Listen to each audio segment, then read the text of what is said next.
Assalamualaikum warahmatullahi wabarakatuh. Halo semuanya, bertemu lagi di materi ekonomi kelas 11 SMA. Hari ini kita akan melanjutkan materi ya. Jadi hari ini kita udah masuk bab baru, yaitu bab 7 tentang perpajakan. Oke, jadi di bab 7 tentang perpajakan ini kita akan belajar mengenai beberapa hal ya. Yang pertama di sini kita akan belajar mengenai pengertian dan dasar hukum dari perpajakan. Selanjutnya kita akan belajar juga mengenai unsur pajak. Yang ketiga ada fungsi pajak. Kemudian ada manfaat pajak. Yang kelima di sini ada sistem pemungutan pajak. Selanjutnya asas pemungutan pajak. Yang ketujuh kita juga akan belajar mengenai jenis-jenis pajak. Dan yang kedelapan kita juga akan belajar tentang tarif pajak. Nah, untuk materi tentang perhitungan perpajakan nanti akan ada di video pada pertemuan selanjutnya ya. Nah, jadi di sini yang pertama kita akan belajar mengenai pengertian dari pajak. Nah, sebelum masuk ke materi pengertian dari pajak ini, pasti kalian semua pernah mendengar istilah pajak ya. Istilah pajak itu udah nggak asing di telinga kita. Bahkan kita semua pasti udah sering mendengar pepatah mengenai orang bijak taat pajak. Pasti udah pernah dengar kan pepatah tersebut. Nah, pernah nggak kalian berpikir, negara itu uangnya banyak banget ya? Bisa untuk membiayai sekolah gratis, subsidi BBM, membayar gaji PNS, untuk melakukan pembangunan negara, membangun infrastruktur, membangun jalan, bahkan sampai memberikan BLT kepada masyarakat yang membutuhkan. Nah, dari mana sih uang yang diterima oleh negara ini? Nah, jadi di sini uang yang diterima oleh negara, pendapatan dari negara itu sumbernya berasal dari pajak. Jadi, pajak ini merupakan sumber terbesar dari penerimaan negara. Nah, di sini maka pengertian dari pajak itu adalah merupakan suatu iuran wajib kepada negara yang harus dibayarkan oleh pribadi atau badan usaha yang bersifat memaksa berdasarkan undang-undang dengan tidak mendapatkan imbalan secara langsung dan digunakan untuk keperluan negara bagi sebesar-besarnya kemakmuran rakyat. Nah, jadi di sini pajak itu merupakan suatu iuran wajib. Iuran wajib kepada negara yang harus dibayarkan oleh pribadi atau badan usaha ya. Sesuai dengan undang-undang digunakan untuk keperluan negara guna mencapai kemakmuran rakyat.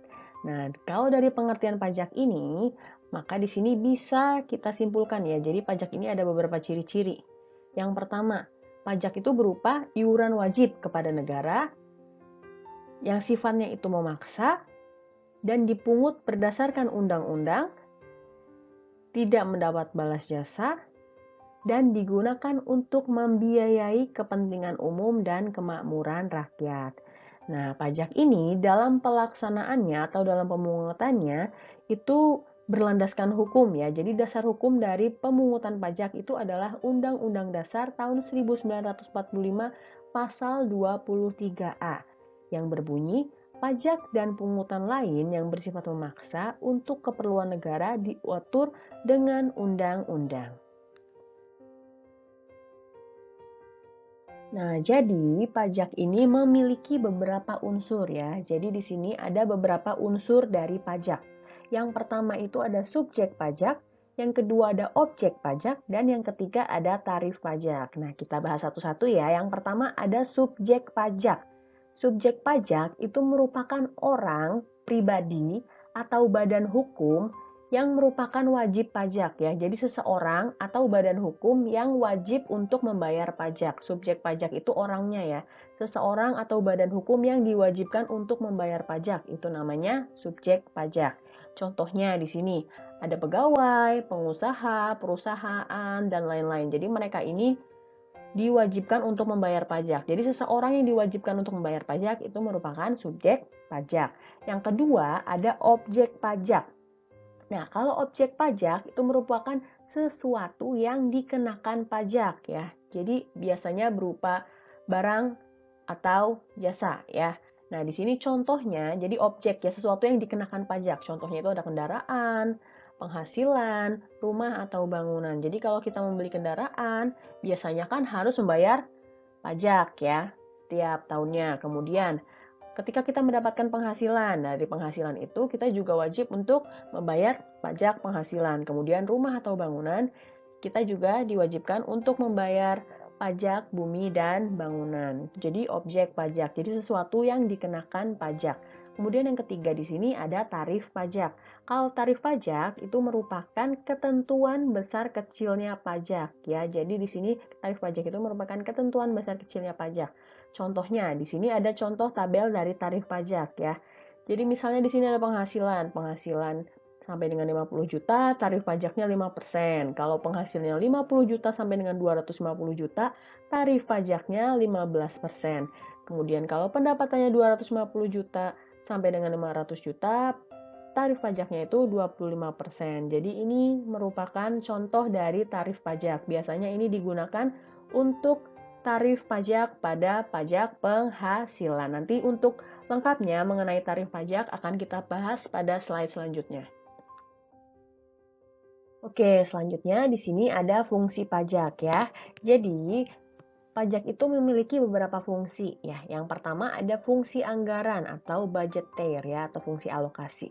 Yang kedua ada fungsi mengatur, yaitu fungsi regularen atau fungsi regulasi. Yang ketiga ada fungsi distribusi dan yang keempat ada fungsi stabilisasi. Yang pertama di sini ada fungsi anggaran atau fungsi alokasi. Maksudnya adalah pajak di sini digunakan sebagai sumber dana bagi pemerintah untuk membiayai pengeluarannya ke beberapa sektor ya.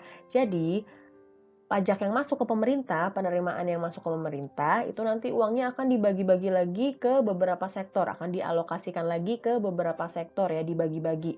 Nah, contohnya untuk sektor pembangunan, pendidikan, membayar gaji PNS atau ASN, yaitu jadi itu merupakan fungsi anggaran. Yang kedua, fungsi mengatur atau fungsi regulasi. Nah, kalau fungsi regulasi ini, pajak itu digunakan sebagai alat untuk mengatur atau melaksanakan kebijakan pemerintah dalam bidang sosial dan ekonomi. Jadi, kalau fungsi regulasi itu untuk mengatur ya, untuk mengatur atau melaksanakan kebijakan pemerintah. Nah, contohnya, di sini pemerintah itu menetapkan bunga sebesar 0% untuk tarif pajak ekspor. Dengan pengenaan tarif pajak 0% ini, pajak ekspor itu tarifnya 0%. Nah, diharapkan bisa meningkatkan ekspor produk-produk dalam negeri ke luar negeri, gitu ya. Kemudian yang ketiga di sini ada fungsi distribusi. Nah, kalau fungsi distribusi, di sini pajak itu berfungsi untuk mendistribusikan pendapatan sehingga akan tercipta pemerataan pendapatan di masyarakat. Nah, jadi di sini dari pendapatan yang masuk, pajak yang masuk ke pemerintah itu sebagian nanti akan dialokasikan untuk membiayai subsidi ya, subsidi atau untuk memberikan BLT ke masyarakat yang kurang mampu. Jadi di sini masyarakat yang kurang mampu nanti juga akan terbantu ya. Jadi di sini akan tercipta pemerataan pendapatan di masyarakat. Dan yang keempat di sini ada fungsi stabilisasi. Kalau fungsi stabilisasi itu merupakan pajak sebagai alat untuk menyeimbangkan perekonomian negara agar tidak terjadi inflasi. Jadi di sini untuk menjaga stabilisasi ekonomi ya. Jadi agar ekonomi di negara itu stabil agar tidak terjadi inflasi. Nah, selanjutnya dalam pelaksanaannya pajak itu memiliki beberapa manfaat ya. Yang pertama di sini ada belanja pegawai untuk membayar gaji ASN atau PNS, membayar gaji polisi, gaji TNI. Kemudian yang kedua, pajak itu juga bermanfaat untuk pembangunan sarana umum, jembatan, jalan raya, sekolah, rumah sakit, terminal, bandara, irigasi pertanian atau pasar ya. Selanjutnya yang ketiga, pajak juga bermanfaat untuk sumber pembiayaan alat keamanan negara dengan tujuan menciptakan rasa aman bagi masyarakat. Jadi pajak juga digunakan untuk membeli alat keamanan negara. Yang keempat, pajak juga bermanfaat untuk memberikan subsidi seperti subsidi pupuk, bahan bakar, dan subsidi listrik. Yang kelima, pajak juga bermanfaat untuk membayar hutang negara. Kemudian yang keenam, di sini pajak juga bermanfaat untuk menyediakan fasilitas bantuan beras, kesehatan, pendidikan gratis bagi masyarakat yang kurang mampu. Dan yang ketujuh, di sini manfaat dari pajak juga untuk menciptakan proyek lapangan kerja serta pembinaan dan penyediaan modal bagi usaha kecil dan menengah ya. Jadi di sini pajak itu bisa digunakan untuk kegiatan pembinaan ya dan menyediakan modal bagi usaha kecil dan menengah. Selanjutnya, asas pemungutan pajak. Jadi di sini, kalau menurut Adam Smith ya dalam bukunya yang berjudul The Wealth of Nation, dengan ajaran yang terkenal The Four Maxim tentang asas pemungutan pajak sebagai berikut ya. Jadi di sini ada beberapa asas pemungutan pajak ya, ada 4 di sini ya. The Four Maxim menurut Adam Smith. Yang pertama ada asas equality. Itu merupakan asas keseimbangan dengan kemampuan atau asas keadilan. Jadi kalau asas equality, pemungutan pajak yang dilakukan oleh negara itu harus sesuai dengan kemampuan dan penghasilan wajib pajak. Equality ya, harus sesuai dengan kemampuan dan penghasilan wajib pajak. Kemudian kalau yang kedua ada asas certainty, itu merupakan asas kepastian hukum. Kalau asas certainty itu merupakan semua pungutan pajak harus berdasarkan undang-undang, sehingga bagi yang melanggar akan dapat dikenai sanksi hukum. Certainty ya, kalau certainty itu harus berdasarkan undang-undang. Kemudian yang ketiga ada asas convenience of payment ya, atau asas pungutan pajak yang tepat waktu atau asas kesenangan ya. Kalau menurut asas convenience of payment ini, pajak itu harus dipungut pada saat yang tepat bagi wajib pajak. Ya, jadi contohnya gini, di saat yang paling baik, misalnya saat wajib pajak itu menerima penghasilannya ya, baru memperoleh gaji, maka mereka akan langsung dikenakan pajak. Biasanya otomatis akan langsung dipotong dari gaji. Jadi gaji yang diterima itu sudah dipotong pajaknya. Atau saat wajib pajak itu menerima hadiah. Biasanya ketika menerima hadiah diterima itu akan dipotong pajak. Kemudian yang keempat ada asas efisiensi atau asas efisien atau asas ekonomis. Nah, kalau asas efisiensi seperti namanya ya, di sini biaya pemungutan pajak itu diusahakan harus sehemat mungkin, seefisien mungkin. Jangan sampai terjadi biaya pemungutan pajak lebih besar dari hasil pemungutan pajak. Jadi harus efisien ya. Kalau equality tadi itu harus sesuai dengan kemampuan dan penghasilan wajib pajak. Kalau certainty itu harus berdasarkan undang-undang. Kalau convenience itu harus pada waktu yang tepat. Kalau efisiensi, pajak itu harus sehemat mungkin, harus efisien, harus ekonomis. Nah, selanjutnya di sini kita akan belajar mengenai sistem pemungutan pajak. Jadi, sistem pemungutan pajak itu ada 3 macam ya. Yang pertama, di sini ada Official Assessment System. Nah, kalau Official Assessment System ini, perhatikan ya, official itu merupakan sistem pemungutan yang memberi wewenang kepada pemerintah untuk menentukan besarnya pajak yang terutang oleh wajib pajak ya. Jadi di sini sistem pemungutan pajak itu diberikan wewenangnya kepada pemerintah. Jadi di sini pemerintah yang menentukan besar kecilnya pajak yang harus dibayarkan oleh wajib pajak, official pemerintah gitu ya. Kemudian yang kedua ada self-assessment system. Kalau self-assessment system ya, di sini sistem pemungutan pajak itu memberikan wewenangnya kepada wajib pajak itu sendiri untuk menentukan sendiri besarnya pajak yang terutang yang harus dibayarkan. Self-assessment, self ya. Jadi yang menentukan besar kecilnya pajak itu ya wajib pajak itu sendiri, dia sendiri orang yang akan membayar pajak itu yang menentukan besar kecilnya pajak. Kemudian yang ketiga ada withholding system. Kalau withholding system itu merupakan sistem pemungutan pajak yang memberikan wewenang kepada pihak ketiga untuk menentukan besarnya pajak yang terutang oleh wajib pajak. Jadi kalau official itu wewenangnya oleh pemerintah. Kalau self-assessment itu wajib pajak itu sendiri.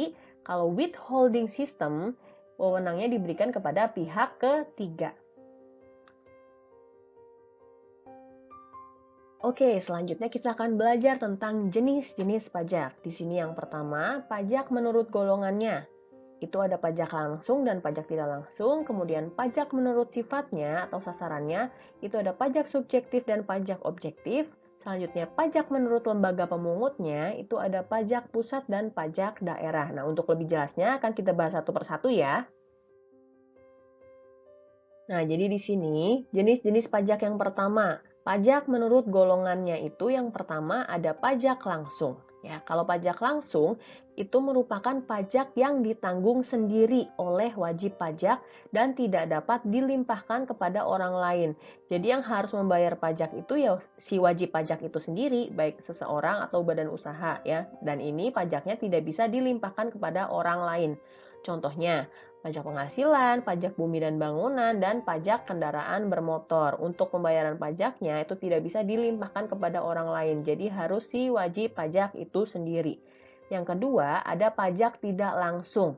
Kalau pajak tidak langsung, pajak yang dapat dilimpahkan seluruhnya atau sebagian kepada pihak lain. Jadi di sini pembayarannya itu bisa dilimpahkan kepada orang lain. Contohnya adalah pajak penjualan atau pajak pertambahan nilai. Jadi biasanya contohnya itu ketika kita membeli barang ya, biasanya kan dikenakan PPN. Harga yang tertera belum termasuk PPN. Nah, itu merupakan pajak tidak langsung. Nah, selanjutnya masih di jenis-jenis pajak. Sekarang di sini ada pajak menurut sifatnya. Ada dua ya, yang pertama ada pajak subjektif. Kalau pajak subjektif, itu merupakan pajak yang pemungutannya berdasarkan subjeknya atau berdasarkan orangnya, dengan memperhatikan keadaan diri si wajib pajak. Jadi kalau subjektif itu memperhatikan keadaan dari si wajib pajak. Contohnya adalah pajak penghasilan ya atau PPh. Nah, dalam memungut PPh itu harus memperhatikan keadaan si wajib pajak ya. Karena subjektif di sini harus memperhatikan keadaan si wajib pajak.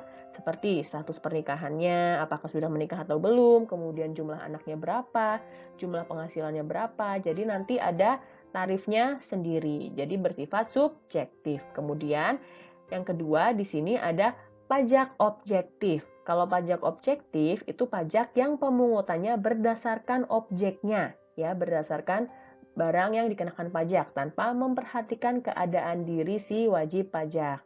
Nah, di sini contohnya ada pajak pertambahan nilai, pajak bumi dan bangunan, pajak kendaraan bermotor, pajak penjualan dan barang mewah atau PPNBM. Ini kalau pajak ini dalam pembayarannya itu tidak memperhatikan keadaan dari si wajib pajak.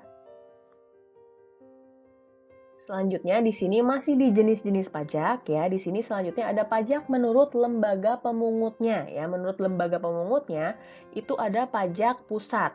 Kalau pajak pusat itu merupakan pajak yang dipungut oleh pemerintah pusat melalui aparatnya seperti Dirjen Pajak, Kantor Inspeksi Pajak, Dirjen Bea Cukai. Contohnya pajak penghasilan, pajak penjualan barang mewah, pajak bumi dan bangunan. Nah, ini merupakan pajak yang dipungut oleh pemerintah pusat ya. Selanjutnya di sini ada pajak daerah. Kalau pajak daerah itu merupakan pajak yang dipungut oleh pemerintah daerah, baik oleh pemerintah provinsi maupun pemerintah kota atau kabupaten ya. Contohnya kalau untuk pajak daerah ya, di sini ada pajak kendaraan bermotor, pajak hotel dan restoran, dan pajak reklame. Oke, selanjutnya di sini kita masuk ke tarif pajak. Nah, jadi di sini tarif pajak itu digunakan untuk menentukan besarnya pajak yang terutang, pajak yang harus dibayarkan ya. Nah, tarif pajak itu dibagi menjadi 4 jenis ya. Di sini yang pertama ada tarif pajak progresif, yaitu tarif pajak naik. Yang kedua ada tarif pajak degresif atau turun. Yang ketiga ada tarif pajak proporsional. Dan yang keempat ada tarif pajak tetap. Nah, untuk lebih jelasnya kita bahas satu persatu ya. Nah, di sini yang pertama ada tarif pajak progresif atau tarif pajak naik ya. Di sini tarif pajak progresif itu merupakan tarif pajak yang pemungutan pajaknya itu dengan persentase pajak semakin meningkat mengikuti pertambahan jumlah pendapatan yang dikenakan pajak. Contohnya pajak penghasilan. Di sini contohnya ada contoh tabel dari tarif pajak progresif. Perhatikan di sini ya, tarif pajak progresif. Di sini dijelaskan bahwa kalau tarif pajak progresif, persentase pajaknya itu semakin meningkat mengikuti pertambahan jumlah pendapatan yang dikenakan. Nah, di sini penghasilannya, ketika penghasilan itu sampai dengan 50 juta, tarif pajaknya 5%. Pendapatannya 50 sampai 250 juta, pajaknya 15% naik ya. sampai di sini pendapatannya di atas 500 juta. Nah, di sini kan naik terus ya, dari 5%, 15%, 25%, sampai 30% tarif pajaknya. Di sini tarif pajaknya selalu meningkat, persentasenya selalu meningkat, mengikuti pertambahan jumlah pendapatan yang dikenakan pajak. Ini biasanya ada di pajak penghasilan. Kemudian yang kedua di sini ada tarif pajak degresif atau turun. Nah, degresif ini kebalikannya dari yang progresif tadi ya. Kalau progresif kan persentasenya naik. Kalau degresif persentasenya turun.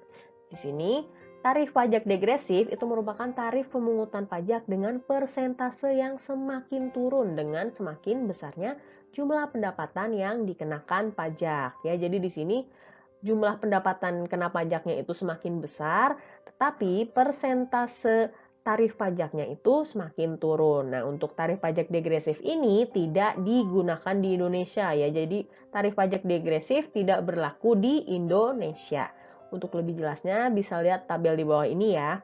Jadi di sini ada tabel kena pajak ya, tabel pendapatan kena pajak. Di sini pendapatan kena pajaknya selalu meningkat ya, dari 50 juta, 75 juta sampai 100 juta. Ini kan meningkat terus pendapatannya. Tapi tarif pajaknya itu berbanding terbalik. Di sini malah semakin turun, persentase tarif pajaknya semakin turun, pendapatannya semakin naik, tarif pajaknya itu persentasenya semakin turun.